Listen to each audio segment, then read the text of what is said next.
الحمدللہ رب العالمین والصلاة والسلام علی سید المرسلین وعلی آلہ وصحبہ اجمعین، اما بعد۔ گرامی قدر سامعین و سامعات، ہم جنازے کے مسائل میں شیخ علامہ محمد ناصر الدین الالبانی رحمہ اللہ کی کتاب احکام الجنائز و بدعها سے جستہ جستہ جنازے کے مسائل پڑھ رہے ہیں۔ اللہ کے فضل و کرم سے ہم 56 مسائل اب تک پڑھ چکے ہیں۔ آج پڑھیں گے مسئلہ نمبر 57، جنازے کا مسئلہ نمبر 57۔ شیخ کی ترقیم ہے، یہ شیخ البانی رحمہ اللہ نے مسائل پہ یہ نمبر لگایا ہے اپنی اصل کتاب عربی میں، تو مسئلہ نمبر 57 ہے آج۔ اور وہ مسئلہ یہ ہے کہ مسلمان میت پر جنازہ فرض کفایہ ہے، کیونکہ نبی کریم صلی اللہ علیہ وسلم نے اس کا کئی حدیث میں ذکر کیا ہے، آپ نے اس کا حکم دیا ہے۔ اور یہ فرض کفایہ کس طرح ہوتا ہے، اس حدیث کو سامنے ہم رکھتے ہیں۔ زید بن خالد جوہنی رضی اللہ عنہ کی حدیث ہے، یہ امام مالک نے اپنی کتاب الموطا میں، اور امام ابو داؤد نے، امام نسائی نے، امام ابن ماجہ نے، اور ایسے ہی امام حاکم، امام احمد وغیرہ نے صحیح سند کے ساتھ اس حدیث کی تخریج کی ہے۔ حدیث اس طرح ہے کہ خیبر والے دن، غزوہ خیبر کے موقع پر نبی کریم صلی اللہ علیہ وسلم کے صحابہ میں سے ایک شخص کی وفات ہو گئی۔ لوگوں نے آ کے نبی کریم صلی اللہ علیہ وسلم سے ذکر کیا، تو آپ نے فرمایا صلو علی صاحبکم، کہ اپنے ساتھی پہ جا کے صلاۃ جنازہ پڑھ لو، اپنے ساتھی پہ جا کے صلاۃ جنازہ پڑھ لو۔ اس کی وجہ سے لوگوں کے چہروں کے رنگ بدل گئے، تو نبی کریم صلی اللہ علیہ وسلم نے اس کی وجہ بتاتے ہوئے فرمایا کہ آپ خود کیوں جنازہ نہیں پڑھا رہے ہیں اور باقی لوگوں کو پڑھنے کا حکم کیوں دے رہے ہیں؟ آپ نے بتایا کہ تمہارے اس ساتھی نے اللہ کی راہ میں بددیانتی سے اور خیانت سے کام لیا ہے، گویا گنہگار مسلمان ہے، اور جو اہم لوگ ہوں انہیں گنہگاروں کا جنازہ نہیں پڑھنا چاہیے، تاکہ لوگوں کے لیے عبرت ہو اور وہ گناہ سے دور رہیں، باز رہیں۔ تو اللہ کے نبی کریم، اگر ہر شخص کے لیے، ہر مسلمان کا جنازہ پڑھنا فرض ہوتا تو نبی کریم صلی اللہ علیہ وسلم بھی ضرور جنازہ پڑھتے، لیکن آپ نے خود تو جنازہ نہیں پڑھا اور صحابہ سے کہا کہ جاؤ ان کا جنازہ پڑھ لو۔ تو صحابہ کہتے ہیں کہ ہم نے ان کے سامان کی تلاشی لی تو ہمیں اس میں ملا کہ یہودیوں سے جنگ تھی، غزوہ خیبر کی جنگ، تو یہودیوں کے موتیوں میں سے ایک موتی جس کی قیمت 2 درہم بھی نہیں تھی ان کے سامان میں پائی گئی، کہ گویا انہوں نے مال غنیمت میں سے اسے رکھ لیا تھا اور نبی کریم صلی اللہ علیہ وسلم کو اس کی اطلاع نہیں دی تھی، اسے تمام مال غنیمت میں اکٹھا لا کر کے جمع نہیں کیا تھا۔ تو اس حدیث سے معلوم ہوتا ہے کہ صلاۃ جنازہ پڑھنا فرض ہے، لیکن فرض کفایہ ہے، اگر کچھ لوگ پڑھ لیں تو تمام لوگوں کی طرف سے کافی ہو جائے گا۔ البتہ 2 مسلمان میت ایسے ہیں جن پر جنازہ پڑھنا فرض نہیں ہے، 2 مسلمان میت ایسے ہیں جن پر جنازہ پڑھنا فرض نہیں ہے۔ پہلا، وہ بچہ جو ابھی بالغ نہیں ہوا ہے، نابالغ مسلمان بچے پر جنازہ پڑھنا فرض نہیں ہے، کیونکہ نبی کریم صلی اللہ علیہ وسلم نے اپنے بیٹے ابراہیم علیہ السلام کا جنازہ نہیں پڑھا تھا، جیسا کہ عائشہ رضی اللہ عنہا کی حدیث ہے سنن نبی داؤد میں، اور ایسے ہی امام ابن حزم نے، امام احمد نے بھی اس کی روایت کی ہے، اور اس کی سند حسن ہے، جیسا کہ حافظ ابن حجر رحمہ اللہ نے الاصابہ میں ذکر کیا ہے۔ عائشہ رضی اللہ عنہ کہتی ہیں کہ نبی کریم صلی اللہ علیہ وسلم کے صاحبزادے، آپ کے فرزند ابراہیم کی وفات ہو گئی، ابھی وہ 8 سال کے، ابھی وہ 18 مہینے، ابن 18 شہرن، ابھی وہ 18 مہینے کے تھے، ابھی وہ 18 مہینے کے تھے، ان کی وفات ہو گئی، نبی کریم صلی اللہ علیہ وسلم نے ان کی جنازہ نہیں پڑھی، ان پر صلاۃ جنازہ نہیں پڑھی۔ یہ بالکل صحیح حدیث امام ابن حزم نے کہا ہے، لیکن علامہ البانی رحمہ اللہ کہتے ہیں کہ صحیح نہیں ہے، حسن درجے کی ہے، جیسا کہ حافظ ابن حجر نے کہا ہے۔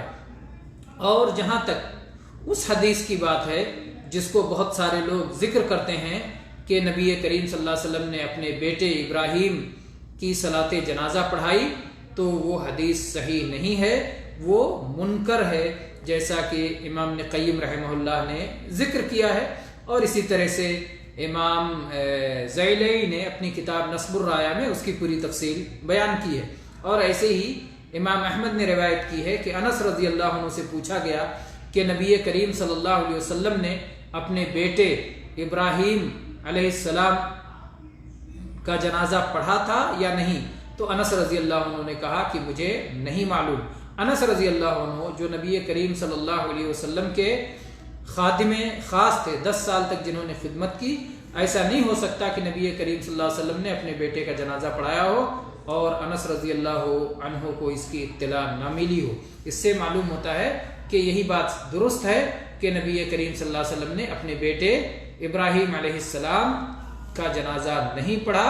جن کی وفات 18 مہینے ہو گئی تھی۔ تو یہ رہے، وہ پہلا مسلمان میت ہے جس پر جنازہ فرض نہیں ہے۔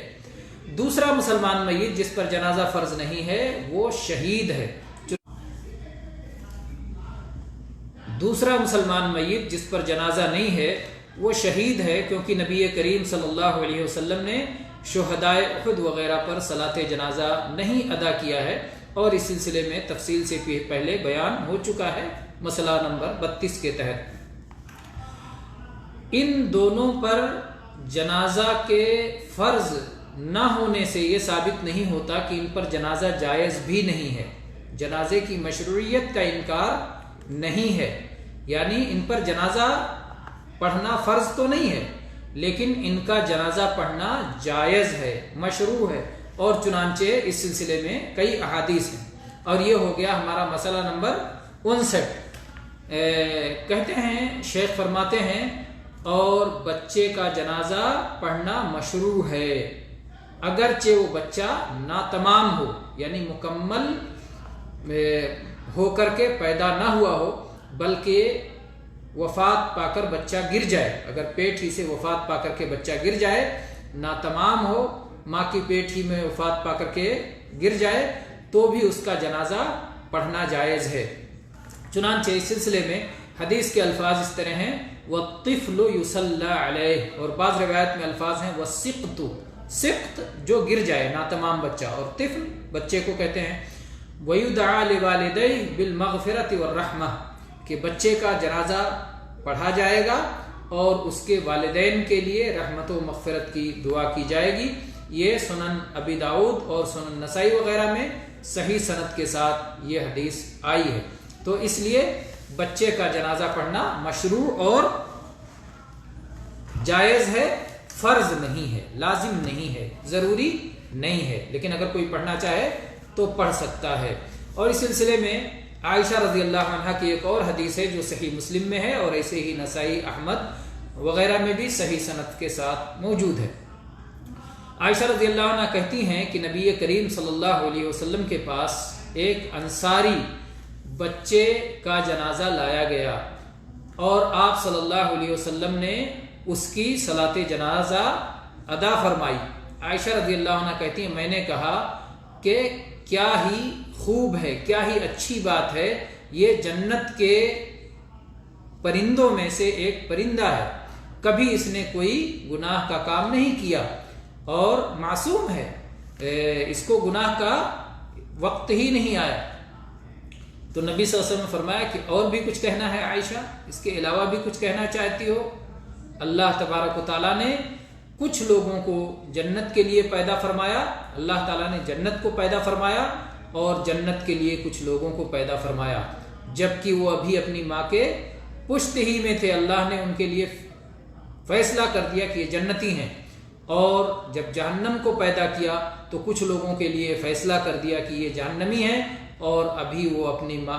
باپ کے پشت ہی میں تھے. تو جب جنت و جہنم کا فیصلہ اسی وقت ہو چکا ہے جبکہ ابھی وہ پیدا بھی نہیں ہوا، تو پہلے سے کیسے کہہ رہے ہو کہ اس کے لیے مبارک ہو، جنتی ہے اور ایسا ہے کیوں کہہ رہے ہو؟ امام نووی رحمہ اللہ، یہ حدیث صحیح مسلم میں ہے، امام نووی رحمہ اللہ اس حدیث کی شرح میں لکھتے ہیں کہ مسلمانوں کے وہ تمام علماء جن کا اعتبار ہے اور جن کا علماء میں شمار ہے، جو معتبر اور مستند ہیں، ان سب کا اس بات پر اجماع اور اتفاق ہے کہ مسلمانوں کے بچوں میں سے جو بچہ بھی وفات پائے وہ جنت میں جائے گا. اگر کوئی کسی مسلمان کا بچہ، نابالغ بچہ وفات پا جائے تو وہ جنت میں جائے گا. تو پھر اس حدیث کا کیا مطلب ہے؟ عائشہ رضی اللہ عنہا پر نبی کریم صلی اللہ علیہ وسلم نے انکار کیوں کیا؟ تو امام نووی رحمہ اللہ جواب دیتے ہیں کہ شاید اللہ کے نبی کریم صلی اللہ علیہ وسلم نے اس لیے منع فرمایا کہ دلیل کے بغیر قطعیت کے ساتھ جلد بازی میں کوئی بات نہیں کہنی چاہیے. دلیل کے بغیر قطعیت کے ساتھ جلد بازی میں کوئی بات اپنی زبان سے نہیں نکالنی چاہیے. شاید اس لیے اللہ کے نبی صلی اللہ علیہ وسلم نے کہا کہ کیا کہہ رہی ہو. اور یا ایک جواب یہ ہو سکتا ہے کہ مختلف مراحل گزرے ہیں اس مسئلے پر. ہو سکتا ہے اس وقت تک نبی کریم صلی اللہ علیہ وسلم کو اللہ تبارک و تعالیٰ کی طرف سے یہ اطلاع نہیں ملی تھی کہ مسلمانوں کے بچے جنت میں جائیں گے. یہ اطلاع ملنے سے پہلے کی بات یہ حدیث ہو سکتی ہے، واللہ اعلم. اور امام سندھی نے حاشیے سنن نسائی کے حاشیے میں ایک اور جواب دیا ہے. اس کا خلاصہ یہ ہے کہ نبی کریم صلی اللہ علیہ وسلم نے ایک متعین بچے کے جنتی ہونے کی بات کہنے پر انکار فرمایا. یعنی یہ ایک عام بات ہے کہ مسلمانوں کے بچے جنت میں جائیں گے، یہ عام بات ہے، آپ کہہ سکتے ہیں. لیکن ایک بچے کو متعین کر کے کہنا کہ یہ بچہ جنتی ہے، ایسا کرنا درست نہیں ہے. یہ امام سندھی فرما رہے ہیں اور کہہ رہے ہیں کہ چونکہ مسلمانوں کے بچے جنت میں جائیں گے اور کسی ماں باپ کے بارے میں قطعی طور پر کوئی نہیں کہہ سکتا کہ یہ جنت ہی میں جائیں گے. اگر ماں باپ جنت میں جائیں گے تو پھر ان کے بچے جنت میں جائیں گے. تو جب مسلمان کے ماں باپ کے بارے میں قطعی طور پر ہم فیصلہ نہیں کر سکتے کسی کے بارے میں کہ جنتی ہے، تو پھر اس کے بچے کے بارے میں کیسے فیصلہ کر سکتے ہیں؟ کیونکہ بچے کا جنت میں جانا اس کے ماں باپ کے جنت میں جانے پر موقوف ہے. اس لیے اس طرح کی کسی متعین بچے کے بارے میں اس طرح کی بات نہیں کہنی چاہیے. تو یہ رہا مسئلہ نمبر 59 کہ ایک ناتمام بچے کا اور ایسے ہی نابالغ بچے کا بھی جنازہ پڑھنا جائز ہے اگرچہ فرض نہیں ہے. البتہ یہ بات یاد رہے کہ ناتمام بچہ جو کہ بچے دانی سے گر جاتا ہے، ماں کے پیٹ سے گر جاتا ہے، اس کا جنازہ 4 مہینے کے بعد اگر گرے تبھی پڑھنا مشروع ہے، اس سے پہلے نہیں. کیونکہ اگر 4 مہینے سے پہلے ہی بچہ گر جاتا ہے تو اس میں روح پھونکی نہیں گئی، اور جب روح نہیں پھونکی گئی تو اسے میت نہیں کہا جا سکتا اور جنازہ میت ہی پہ پڑھا جاتا ہے. تو اس لیے 4 مہینے سے پہلے اگر کوئی بچہ گر جاتا ہے، 4 مہینے کا مطلب 120 دن، 30 دن ایک مہینے میں زیادہ سے زیادہ ہوتے ہیں. تو 120 دن سے پہلے اگر کوئی بچہ گر جاتا ہے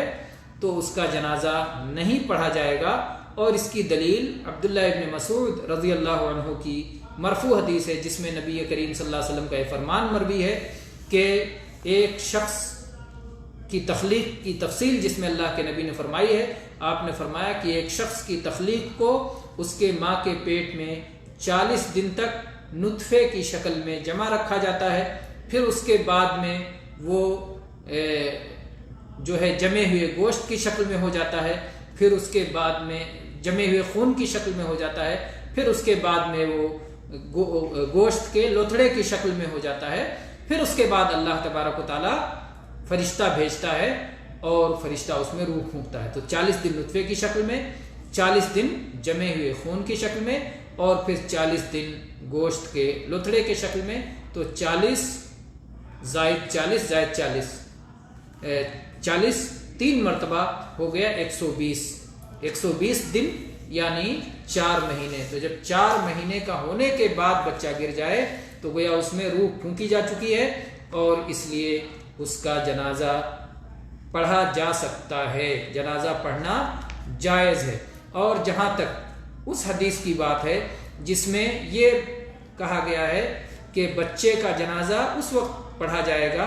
جب وہ پیدا ہو کر کے آواز کرے، جب اس کی پیدا ہونے کے بعد اس کی آواز سنائی دے تبھی اس کا جنازہ پڑھا جائے گا، تو وہ حدیث ضعیف ہے، قابل استدلال نہیں ہے، جیسا کہ امام زیلعی حنفی رحمہ اللہ نے اپنی کتاب نصب الرایہ میں اس کی جو ہے تحقیق فرمائی ہے، اور اسی طرح سے دوسری اور کتابوں میں بھی امام شافعی نے، امام نووی شافعی جو ہیں، امام زیلعی حنفی ہیں، انہوں نے اس حدیث کی تحقیق نصب الرایہ میں کی ہے، اور امام نووی شافعی ہیں، انہوں نے المجموع میں کی ہے، اور ایسے ہی حدیث کی اور کتابوں میں بھی اس حدیث کو ذکر کیا گیا ہے اور اس کی تضعیف کو بیان کیا گیا ہے، اس لیے وہ حدیث لائق استدلال نہیں ہے۔ اس لیے یہ شرط لگانا کہ بچہ پیدا ہو کر کے آواز لگائے، اس کی آواز سنی جائے تبھی اس کا جنازہ پڑھنا جائز ہے، یہ شرط درست نہیں ہے۔ واللہ تعالی عالم، وصلی اللہ علی نبینا وسلم، والحمد للہ رب العالمین۔